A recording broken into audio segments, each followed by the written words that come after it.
अस्सलाम वालेकुम, नमस्ते, सत श्री अकाल। कैसे हैं आप लोग? उम्मीद करती हूँ ठीक होंगे, खुश होंगे। मैं मज़े और आज आप लोग की लाइव में बहुत ही लेटेस्ट सी वीडियो से स्टार्ट करते हैं वीडियो को without wasting any time. So let's start.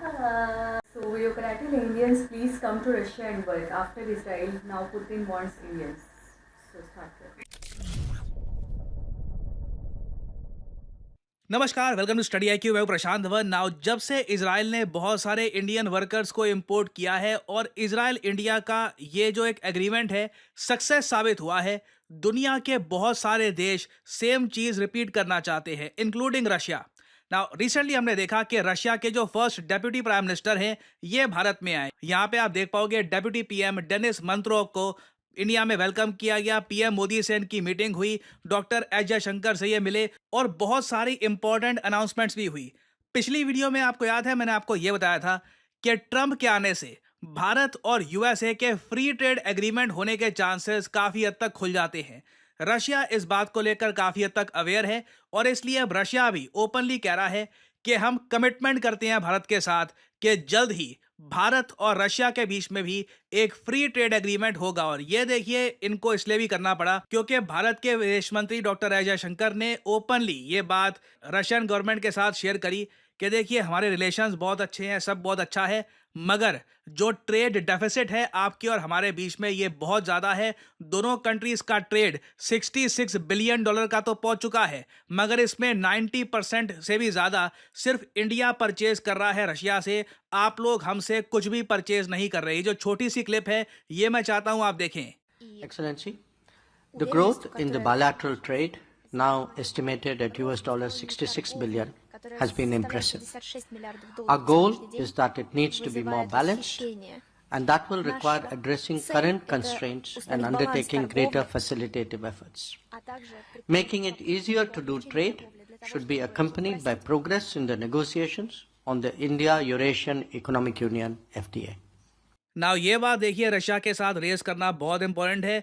Jaishankar साहब ने ये बात साफ साफ बोली है कि भारत और रशिया का ओवरऑल ट्रेड ये $100 बिलियन पहुंचने वाला है। 2030 के आसपास ही $100 बिलियन का ट्रेड आप देखोगे बिटवीन इंडिया एंड रशिया, क्योंकि चाहे जियोपॉलिटिकल सिचुएशन जो भी हो, इंडिया रशिया से क्रूड ऑयल इस तरीके से परचेज करता रहेगा। बट मैं अब यहाँ पर यह कहूँगा, डोनाल्ड ट्रंप के आने से ना एक उम्मीद ये बन गई है कि रशिया यूक्रेन वॉर खत्म होगी, रशिया को स्विफ्ट सिस्टम के अंडर वापस एंट्री मिलेगी और रशिया को जो इंडिया पेमेंट पहले करता था वो कर पाएगा और रशिया भी इंडिया को पेमेंट्स आसानी से कर पाएगा। तो इस वजह से अब इंडिया ओपनली कह सकता है रशियंस को कि हमसे भी आप चीज़ें परचेज करिए, हम बहुत कुछ एक्सपोर्ट करते हैं, बाय फ्रॉम अस। यहाँ पे आप देख पाओगे urgent redressal of India Russia one sided balance of trade needed. India ने कैटेगोरिकली कहा है कि ट्रेड एक तरफा हो रहा है, only we are buying from you, you are not buying from us. But problem देखो यहाँ पर यही है, जब आप किसी को ये कहो ना बार बार buy from us, buy from us, ये कुछ ऐसे ही है कोई यूट्यूबर जनता को बोले कि मेरी वीडियो देखो, मेरी वीडियो देखो। एक बार को तरस खा के कुछ लोग देख लेंगे, बट लॉन्ग टर्म में अगर उसके कंटेंट में बात है तभी लोग उसके पास वापस आएंगे। कोई रेस्टोरेंट है, कोई भी कंपनी है, अगर जेन्युइनली वो अच्छे प्रोडक्ट्स बना रही है जो एक सर्टेन कंट्री को चाहिए, उनकी आबादी को चाहिए, और उन प्रोडक्ट्स में स्टैंडर्ड्स हैं, तो अपने आप कह लीजिए बिकना स्टार्ट हो जाएगा। बट इंडिया अपनी तरफ से कोशिश कर रहा है हर तरफ से कि रशिया ज़्यादा इंडिया से परचेज करे ताकि ट्रेड डेफिसिट कम हो।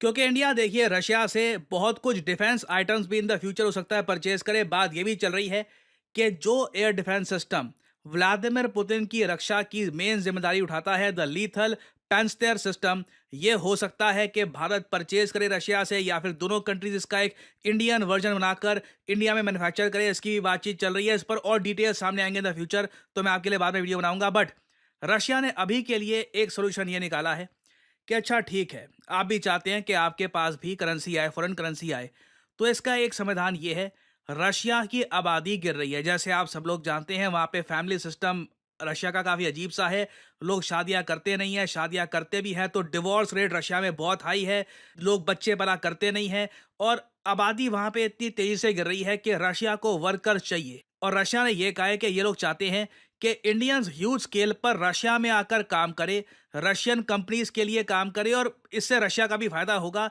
इनको बहुत सारे वर्कर्स मिल जाएंगे, स्किल्ड अनस्किल्ड वेरियस टाइप के वर्कर्स। बट प्रॉब्लम देखो बहुत सारी है। ये सुनने में बहुत अच्छा लगता है कि रशिया हमारा मित्र मुल्क, देखिए व्लादिमीर पुतिन तो हमको ग्लोबल पावर कहते हैं और सब बढ़िया है। ग्राउंड लेवल पे अगर हम देखें ना तो प्रॉब्लम्स बहुत सारी आएंगी। नंबर वन प्रॉब्लम आने वाली है लैंग्वेज की, और इसलिए डेप्यूटी रशियन पीएम ने यह सुझाव दिया है कि हमें काम करेंगे, पहले इन इंडियंस की ट्रेनिंग होगी in India. Russian trainers Russia से इंडिया में आएंगे, ऑब्वियसली भाषा की ट्रेनिंग देनी पड़ेगी, वेरियस और टाइप की स्किल्स रिक्वायरमेंट जो है ये भी पूरी की जाएगी, और उसके बाद ये इंडियंस रशिया में जाकर काम कर सकते हैं। और वैसे मैं आपको ये बता दूं, रशिया की एवरेज इनकम आप देखोगे कुछ खास नहीं है, बट आप स्पेसिफिकली मॉस्को देखो, मॉस्को अलग है, बाकी रशिया मैं कहूँगा अलग, काफ़ी अलग इकोनॉमिक लेवल पे है। मॉस्को अलग ही इकोनॉमिक लेवल पे है। मॉस्को में लोग आराम से 1.5-2 लाख रुपए कमा लेते हैं महीने के। तो बहुत सारे इंडियंस के लिए जो ढूंढ रहे हैं ज़्यादा अच्छी नौकरी, जो पैसा सेव करना चाहते हैं, जो अपना करियर स्टार्ट करना चाहते हैं, परहैप्स एक अच्छा ऑप्शन ये हो सकता है। बट इसमें भी देखो, एक और बड़ी प्रॉब्लम यह है रशिया का पेमेंट सिस्टम। अभी क्या है कि वीज़ा, मास्टर कार्ड ये सब रशिया में चलते नहीं है। इंडियन बैंक्स ये रशिया के साथ कोई भी ट्रांजैक्शंस नहीं करना चाहते। यहाँ तक कि देखो, जो इंडियन टूरिस्ट भी है ना, ये भी जब रशिया में जाते हैं तब इनको डॉलर्स यूज़ करने पड़ते हैं। जी हाँ, अनऑफिशियली डॉलर्स यूज़ करने पड़ते हैं। डॉलर से वो रशियन करेंसी एक्सचेंज करते हैं वहाँ पर, और कैश में उनको यूज़ करना पड़ता है अपना पैसा, या फिर किसी रशियन बैंक में अकाउंट खोल के यूज़ करना पड़ता है। बहुत ही कॉम्प्लिकेटेड प्रोसेस है। जिस तरीके से एक इंडियन बस एक क्रेडिट कार्ड लेकर वियतनाम घूम के आ जाता है या फिर कोई और एशियन कंट्री घूम के आ जाता है, सेम सिचुएशन आपको रशिया में नहीं मिलेगी। तो वर्कर्स के साथ भी यही प्रॉब्लम आएगी। वर्कर्स को तनख्वाह तो मिल गई वहां पर रशिया में, अब फिर रूबल्स को वो इंडिया में लेकर आएंगे। यहाँ पर बैंक्स कंप्लेन करेंगे कि कैसे ट्रांजैक्शन करें, क्योंकि रशिया अभी स्विफ्ट में है नहीं। तो ये सारा जो प्लान है ये रियलिटी में तभी कन्वर्ट हो पाएगा जब रशिया पर से जो स्विफ्ट के सैंक्शंस हैं ये हटेंगे, इंटरनेशनल ट्रांजैक्शन सिस्टम में रशिया वापस लौटेगा, इंडियन बैंक्स वापस कोऑपरेट कर पाएंगे रशियन बैंक्स के साथ, तभी ये हो पाएगा। नहीं तो आइडिया अच्छा है बट ग्राउंड रियलिटी में कुछ इसका इम्पैक्ट आप देखोगे नहीं। इजराइल कंप्लीटली डिफरेंट केस है। एक इंडियन वर्कर इजराइल में या फिर इवन यूएई में या सऊदी अरेबिया में वहां पर जा सकता है, काम करेगा, उनकी करेंसी कमाएगा, और फिर रेमिटेंस के जरिए, बैंक्स के जरिए वो पैसा अपने घर में पहुंचा सकता है। रशिया में अभी के लिए वो सिस्टम है नहीं, तो या तो ट्रांजैक्शन के लिए कोई सिस्टम बनाया जाएगा या फिर रशिया को स्विफ्ट में वापस लाएंगे। समथिंग नीड्स टू हैपन, तभी ये प्लान काम कर पाएगा। बाकी अगर ये प्लान काम कर गया तो इंडियन वर्कर्स आपको पता है इतने सारे हैं, हमारे लोग हैं, मेहनती हैं, काम करना चाहते हैं। बहुत से लोग रशिया में जाकर परहैप्स 10 से 15 बिलियन डॉलर का रेमिटेंस हर साल भारत में ला सकते हैं। तो अभी देखिए, ये एक प्रपोजल है, but I wouldn't be surprised. Indian workers में जुनून है, पैशन है। अगर उनको रास्ता दिख गया कि रशिया में कैसे पेमेंट मिलेगी, इंडिया में कैसे पहुंचा सकते हैं, इंडियंस कैन डू एनीथिंग। और ये पिक्चर बिल्कुल रियलिटी में कन्वर्ट हो सकती है इन द फ्यूचर। इस बंदे की गर्दन बहुत लंबी है, ये काफ़ी अजीब है, काफ़ी बार। एनीवे, सो फाइनली यहाँ पे आपसे पूछूंगा एक एमसीक्यू क्वेश्चन। यहाँ पर यह है कि एक कंट्री है जिसने रिसेंटली स्टूडेंट्स डायरेक्ट स्ट्रीम वाला सिस्टम कैंसिल कर दिया है। ये स्टूडेंट्स के लिए फास्ट ट्रैक वीज़ा प्रोग्राम हुआ करता था। 14 कंट्रीज के लिए ये प्रोग्राम लॉन्च किया था। अब ये कंट्री कह रहा है कि हम ये वीज़ा प्रोग्राम, बिल्कुल सही बात है, जितना आसान लग रहा है ये उतना आसान है नहीं, ठीक है।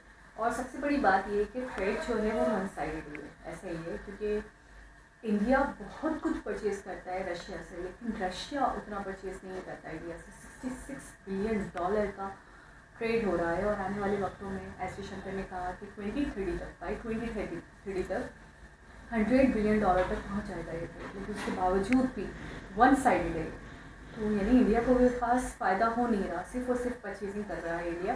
तो ये बात, ये मुद्दा, ये पॉइंट बिल्कुल वैलिड है कि जी हम आपसे ख़रीद रहे हैं, हम आपसे चीज़ें बाय कर रहे हैं, तो आप भी तो हमसे परचेजिंग करो, आप भी तो हमसे बाय करो।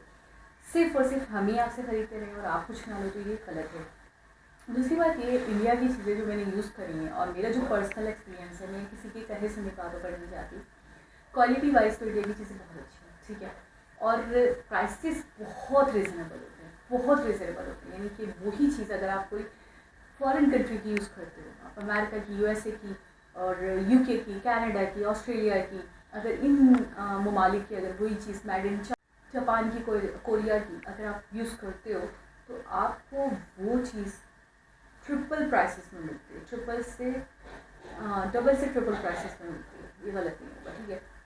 बहुत सारे ऐसे ब्रांड हैं जिनके ऊपर मैं प्रायोरिटाइज़ करती हूँ इंडियन प्रोडक्ट्स को, क्योंकि इंडियन प्रोडक्ट्स रिजनेबल प्राइसेस में भी मिल रहे होते हैं, और इसके अलावा ये है कि उनके अंदर बात होती है, उनसे वो आपको सूट करते हैं। अब ये मुझे नहीं पता, हो सकता है स्किन वगैरह का, माहौल वगैरह का भी काफ़ी असर होता है, क्योंकि डव करके एक शैम्पू है, तो वो शैम्पू जो है मोस्टली हमारे यहाँ पहले बहुत ज़्यादा रवाज था कि डव यूज़ करेंगे, लेकिन अब लोग कहते हैं कि डव जो शैम्पू है वो बेहतर और एक क्लाइमेट और जो मतलब एक कंट्री है जहाँ का है, ये वहीं के लोगों के लिए मयसर है। पाकिस्तानी लोगों को ज़्यादा सूट नहीं करता, हम इसकी निस्बत दूसरे शैम्पूज़ को लेना पसंद करते हैं। आपने मतलब लाइफ बॉय हो गया, पैंटीन हो गया, या फिर हेड एंड शोल्डर हो गया, तो ये सब ज़्यादा सूट करते हैं। तो ये चीज़ों के फॉर्मूलाज भी होते हैं, और इस वजह से भी शायद प्रोडक्ट सूट करता है नहीं करता है। तो इंडियन प्रोडक्ट्स ज़्यादातर हमें सूट करते हैं, ठीक है, एशिया के लोगों को। तो अगर रशिया ट्रेड करता है, अगर रशिया परचेजिंग करता है इंडिया से, तो मुझे ऐसा लगता है कि इंडिया प्रोडक्ट के मामले में, क्वालिटी के मामले में, स्टैंडर्ड के मामले में चीज़ बहुत अच्छी फ्राहम करता है, बहुत अच्छे प्रोडक्ट्स फ्राहम करता है, और बहुत अच्छे प्राइसेस। तो इसमें इस चीज़ को लेकर तो मैं परेशान नहीं हूँ, ठीक है, कि वो लेंगे पसंद आएगा कि नहीं आएगा। इनफैक्ट मैं 100% श्योर हूँ कि पसंद आएगा। लेकिन यहाँ पे मसला ये है, जैसे वर्कर्स वाली बात जो हमने रखी है, वो वाकई काबिल गौर है। कभी कभी ऐसा होता है कि हमें किसी को चीनी देनी नहीं होती है, मीठा देना नहीं होता, लेकिन सिर्फ और सिर्फ हम उसको मीठी मीठी बातें करके पटा लेते हैं, या फिर हम उसको मतलब ऐसी गोल मोल बातें करके या ऐसा कोई आसरा दे देते हैं जिसका रियलिटी में कोई बनता नहीं है। रियलिटी में होना या हकीकत में जिसके ऊपर अमल पैरा होना बनता नहीं है, होता नहीं है, ये बहुत मुश्किल होता है। तो जब से स्विफ्ट का जो एक सैंक्शन लगा हुआ है रशिया पे, तो उसके बाद इस चीज़ की पॉसिबिलिटी बहुत कम लग रही है कि इंडियन वर्कर्स वहाँ जाकर काम करेंगे, क्योंकि देखिए सबसे बड़ी चीज़ ये होती है बैंक का अटैच होना, ठीक है। जब बैंक ही कनेक्टेड नहीं है, जब बैंक के थ्रू आप लेन देन कर नहीं सकते, ट्रांजेक्शन कर ही नहीं सकते, तो मेरे हिसाब से बेकार है, बिल्कुल बेकार है। तो ये बस मुझे ऐसा लगता है बस बात पे बात कह दी गई है जान छुड़ाने के लिए, पीछे छुड़ाने के लिए, मुझे ऐसा लग रहा है। और दूसरी बात ये, क्योंकि बार बार इस पॉइंट को उठाया जा रहा था कि आप भी हमसे परचेज़ करो, आप भी हमसे बाय करो, तो शायद इस चीज़ को डाइवर्ट करने के लिए मेरे कह दिया गया हो।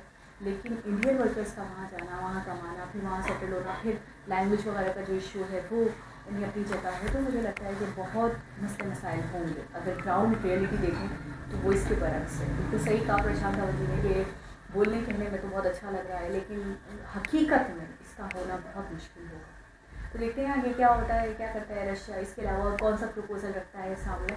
तो बहुत ही इन्फॉर्मेटिव वीडियो थी। दोबारा किसी और वीडियो के साथ आपसे मुलाकात होती है, तब तक बहुत सारा ख्याल रखें।